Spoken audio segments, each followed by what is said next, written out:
partir de hoje você vai conhecer as belezas naturais, a história, as curiosidades, a cultura do povo goiano. O programa Trilhas do Cerrado inicia com uma série de reportagens em 3 municípios goianos: Panamá, na região sul do estado, Pontalina, na região do Vale do Meia Ponte, e Goianira, na região metropolitana de Goiânia. Esses municípios ainda são pouco explorados pelo turismo, mas você vai conhecer as belezas naturais e as curiosidades desses locais. Tudo isso e muito mais agora no Trilhas do Cerrado.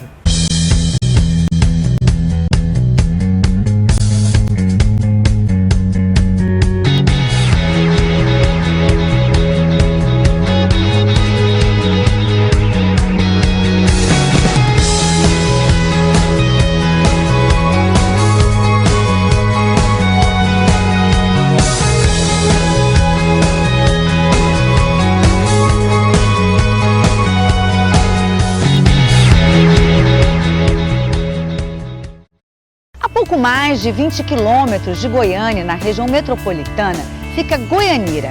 A cidade surgiu em meados da década de 20, com as andanças de Padre Pelágio pelos arredores de Trindade e nas visitas que ele fazia às fazendas da região. Assim surgiu o povoado, devoto de São Geraldo. Com o passar dos anos, o município cresceu e se tornou um grande polo calçadista e atraiu moradores de vários cantos do país e até do mundo. Cortada pela GO 070 a 20 quilômetros de Goiânia, fica Goianira, antigo povoado de São Geraldo.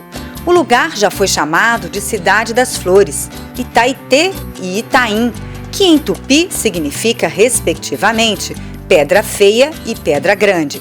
Mas prevaleceu o nome de Goianira, em homenagem à filha da primeira professora da cidade. Histórias de um município que, como a grande maioria, surgiu em torno de uma capela, neste caso, a de São Geraldo.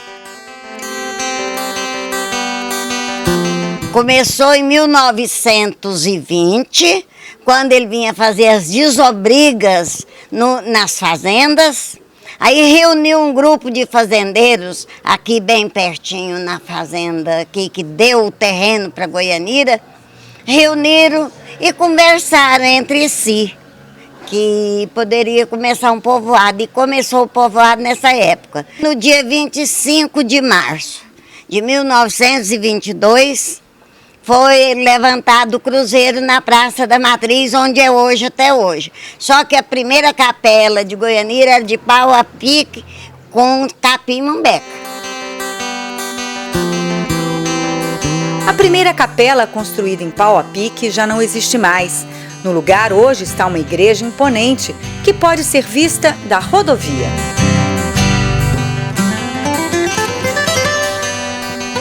Em 25 de março de 1922, foi realizada a primeira missa com direito à procissão para São Geraldo Magela. Mas o distrito de São Geraldo foi oficializado somente em 35 e em torno da igreja surgiram as primeiras casas, comércios, sede do correio. Algumas ainda estão lá, conservadas pelo tempo. Outras cederam lugar a construções modernas e arrojadas, parte da trajetória do desenvolvimento da cidade, que não perdeu aquele jeito tranquilo para se viver. As casas de Goianira eram feitas de adobe com telhas comuns. Algumas casas feitas de pau a pique com capim-mambeca, que ele era trançado. Fazia os telhados. Aí depois, então, começou a vir o progresso. Antigamente, porque toda a vida essa estrada que é a GO 060 passou por Goianira. Só que nessa época passava por dentro. Era estrada cavaleira, estrada boiadeira e de alguns carros que já existia aqui no estado de Goiás.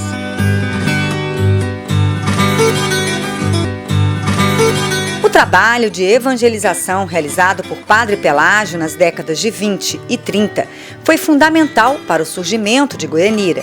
E quando o povoado se tornou distrito, lá estava Padre Pelágio.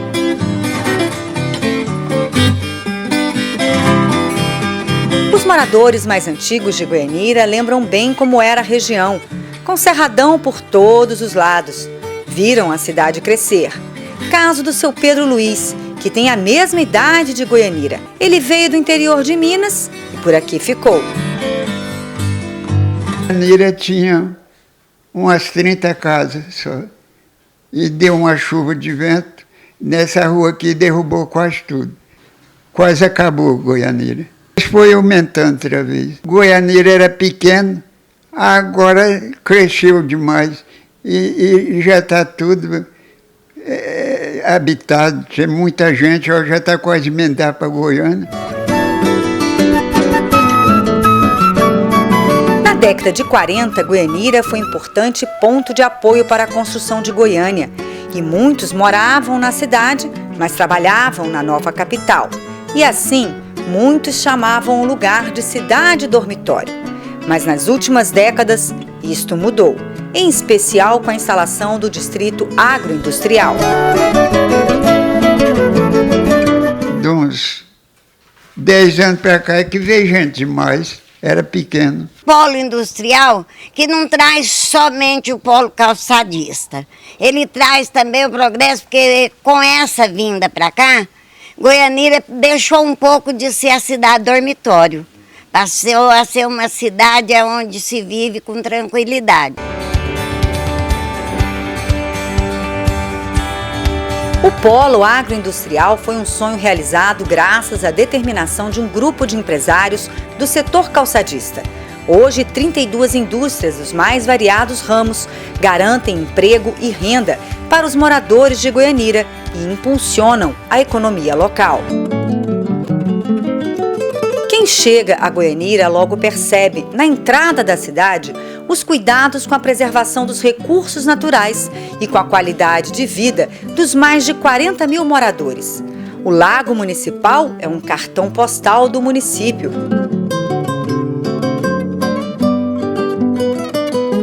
São 2 lagos cercados de muito verde, com pista de caminhada, quadra de esportes, área de ginástica e pista de skate. Uma área de lazer que faz a diferença para os moradores de Goianira, em especial crianças e adolescentes, que aproveitam bem o local.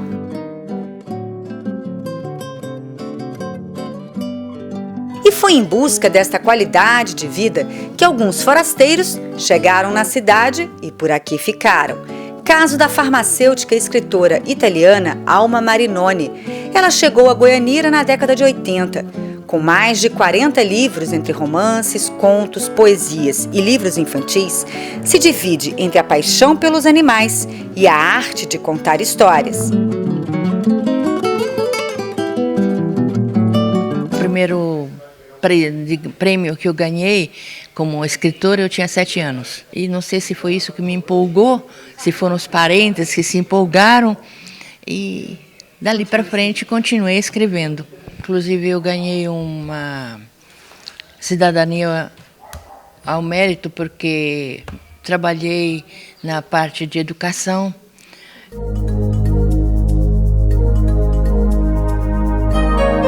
O artista plástico grego Papas Stefanos é outro que escolheu Goianira para viver e não a troca por lugar nenhum no mundo.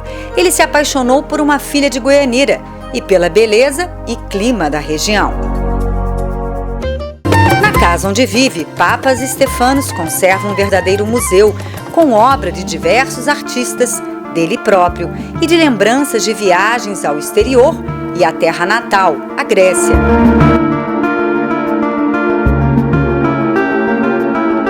Com estilo regionalista e utilizando a técnica óleo sobre tela, ele registra a cultura e a história, em especial da região. O artista sonha em montar um museu de arte em Goianira, porque gosta de preservar a história. Enquanto isso não acontece, ele realizou outro sonho, a Cápsula do Tempo. São milhares de cartas escritas por pessoas da cidade, guardadas nesta pirâmide, instalada na Praça da Igreja da Matriz. A Cápsula do Tempo deverá ser aberta somente no dia 25 de março de 2054.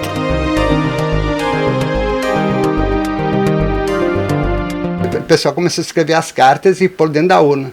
Aí era para fechar às 6 horas e consegui fechar a urna às 11 horas da noite. Porque chegaram mais cartas. Chegaram quase do mundo inteiro, o povo que estava fora de Goiânia, que viu a reportagem, né? Então ficaram todo mundo doido para colocar uma carta lá para os seus entes queridos, futuramente, daqui a 50 anos, receber essa carta.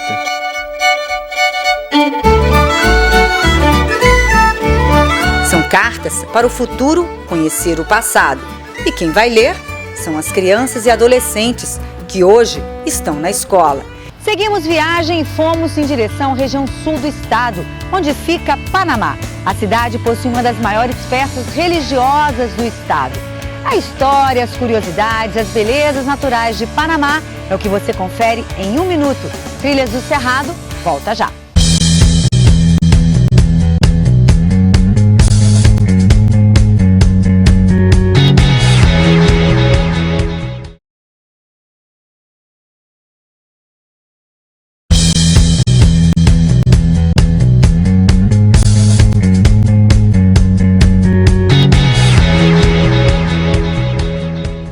Entre Itumbiara e Goiatuba, na região sul do estado, fica Panamá. O município surgiu no início do século XX por conta da devoção ao Divino Pai Eterno. Hoje a festa se transformou num dos maiores eventos religiosos do estado de Goiás. Nossa equipe deu um giro por Panamá para conhecer melhor a história da cidade, as belezas naturais e as curiosidades.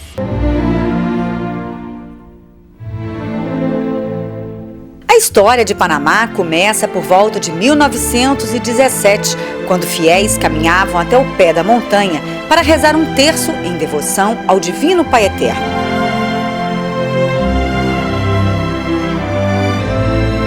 E foi com fé e religiosidade que mais tarde surgiram os primeiros moradores e o lugar logo se tornaria uma cidade. E tem gente por aqui que sabe bem contar essa história.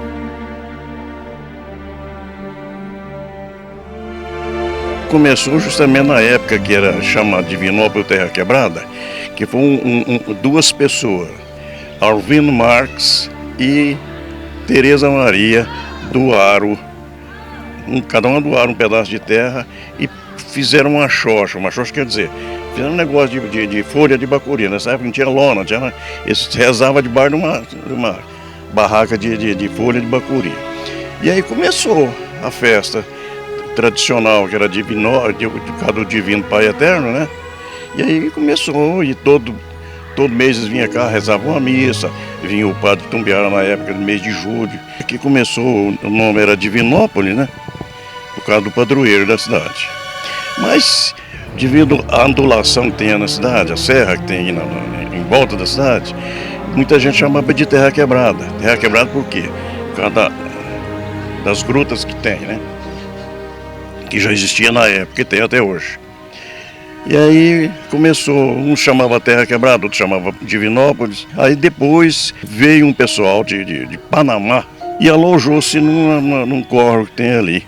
Por sinal, esse córrego chama Panamá também.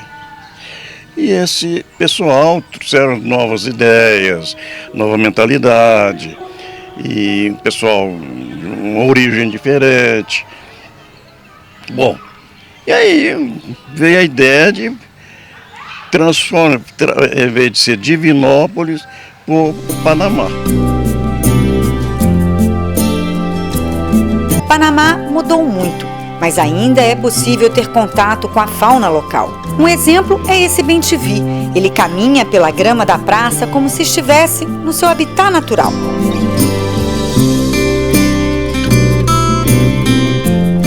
Conheci que isso aqui era Terra Quebrada, né? Hoje é Panamá. Esse aqui mudou demais porque todo o movimento aí do norte do estado, que é o Tocantins hoje, Pará, Maranhão, tudo passava nessa avenida aí, ó. Tudo passava aqui. Não tinha outra estrada. Então, hoje mudou demais, não tinha asfalto, era só... passava naquela época a gente chamava-se jardineira, era uma vez por dia só, sabe?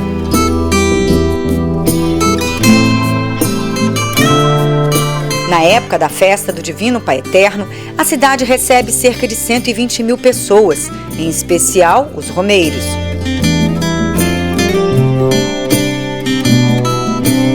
A devoção pode ser vista já na entrada da cidade, no trevo da BR-153, uma imagem da Santíssima Trindade feita em bronze com pintura automotiva.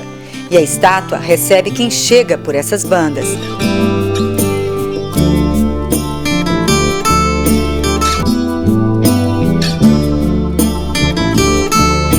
A festa em devoção ao Divino Pai Eterno acontece há 90 anos e começou com uma caminhada com orações na estrada que liga a antiga Santa Rita do Paranaíba, hoje Tumbiara, a Goiatuba. O percurso de 8 quilômetros, antes percorrido com dificuldades, ganhou painéis com a Via Sacra, alimentando a fé dos romeiros que por ali passam todos os anos. A festa do Divino Pai Eterno de Panamá é considerada o segundo maior evento religioso do estado de Goiás.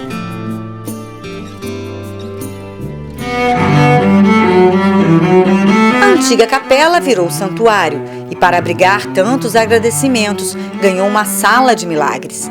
Por aqui é possível encontrar fotos, imagens de santos, terços, réplicas de pés, mãos.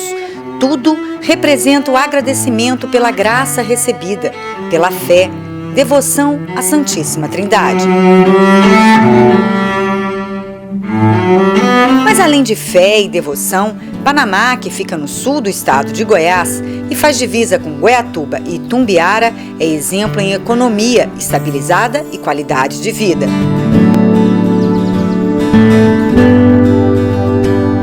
O destaque é a bovinocultura, tanto de corte quanto de leite, e agricultura, bastante diversificada, com predominância em soja e milho.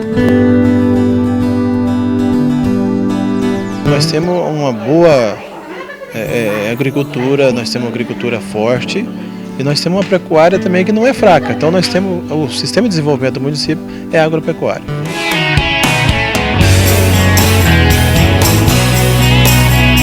Para garantir o escoamento da produção, o poder público local investe nas estradas vicinais e pontes, como a do Ribeirão Lavrada. O Ribeirão, por sinal, possui águas cristalinas, um convite a um banho refrescante. Mas não temos muito tempo, temos muito o que conhecer e aproveitamos o passeio pela zona rural de Panamá para apreciar o cerrado preservado em meio a tantos pastos e plantações, ação mais que necessária para garantir o desenvolvimento sustentável da região.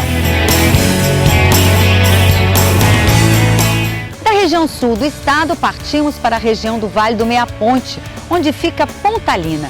O município possui algumas curiosidades e belezas naturais, como o Morro do Sapato, Cerrado Preservado e cachoeiras. Não saia daí! Trilhas do Cerrado, volta já!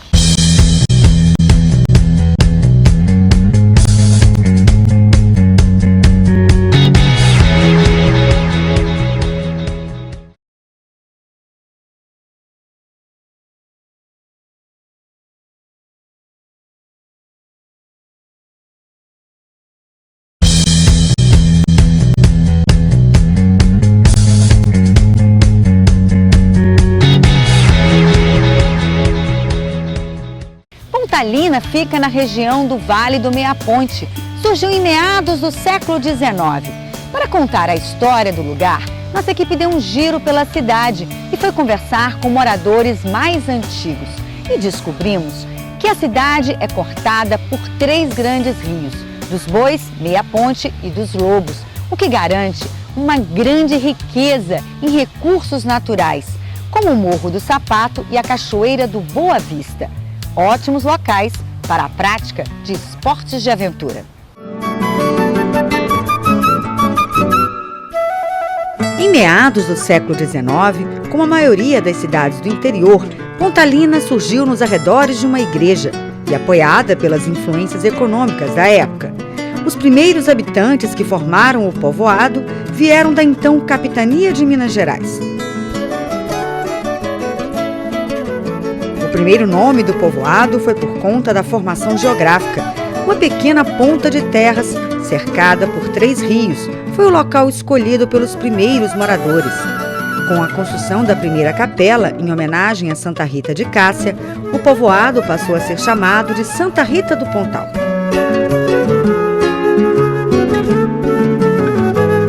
E para saber a história de um povo, não existe nada melhor do que conversar com os moradores e pioneiros da cidade. Eles são guias excelentes numa viagem de volta ao passado. E uma das filhas de Pontalina me conta pra gente um pouquinho dessa história. Porque a minha família é tradicional aqui na cidade, que é família de mamão. Então, essa família viajava, era só de carro de bois, as coisas tudo era difícil, não tinha médico, não tinha hospitais, não tinha escola boa, não tinha nem condição de viajar, andava era de carro de bois. E nem ponte nos córregos não tinha. A gente atravessava no córrego de val, quer dizer, dentro da água pelo joelho. Era assim. E a diversão que a gente tinha, o que era? Era andar a pé, andar de cavalo, porque a gente foi criado no interior, na fazenda, do interior da cidade. A gente andava a cavalo, andava a pé. Não tinha como... não tinha diversão naquela época. O município ainda é jovem, mas o que não falta é história para contar. E foi conversando com moradores que descobrimos que em 3 de maio de 1841, o fazendeiro Justo José de Magalhães doou as terras em torno da igreja. E isso aconteceu por conta das manifestações religiosas no local. A primeira tentativa de criação da vila de Santa Rita do Pontal foi em 29 de julho de 1875, mas sem sucesso. Somente 45 anos depois, o povoado passou a ser distrito do município de Morrinhos.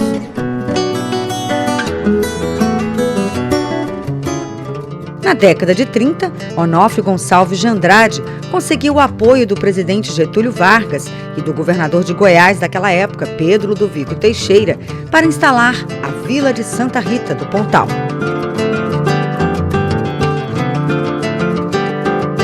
Arraial, distrito, vila, Santa Rita do Pontal passou por todos os estágios, até que no dia 31 de outubro de 1938 veio a emancipação. A partir daí, o município passou a crescer e se transformou referência de um povo acolhedor que sabe aliar desenvolvimento, segurança, qualidade de vida e a tranquilidade característica de cidades do interior.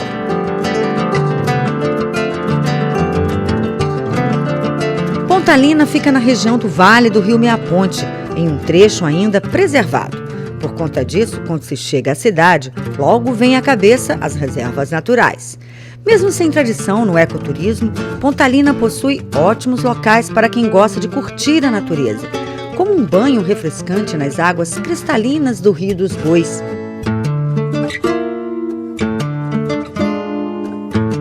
Já a Cachoeira da Boa Vista encanta por sua beleza. Cercada pela Mata Virgem, o lugar inspira tranquilidade e é ótimo para relaxar nas águas que descem pelo paredão de pedras.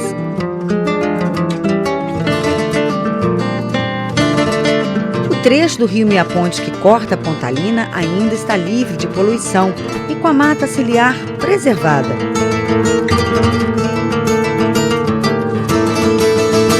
E isto a gente constata navegando pelo Rio Meaponte.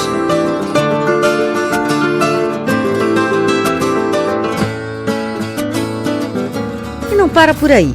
Quem está à procura de emoção e passa por Pontalina não pode deixar de visitar o Morro do Sapato. A formação rochosa e os obstáculos naturais tornam o local ideal para a prática de motocross, trilhas e esportes radicais. Nosso passeio por esses municípios goianos termina aqui, mas não a nossa aventura pelos municípios goianos. A partir de agora, todos os sábados às 9 horas da manhã, aqui na TV Brasil Central, no programa Trilhas do Cerrado, você vai poder conhecer a história, as belezas naturais, as curiosidades das cidades goianas.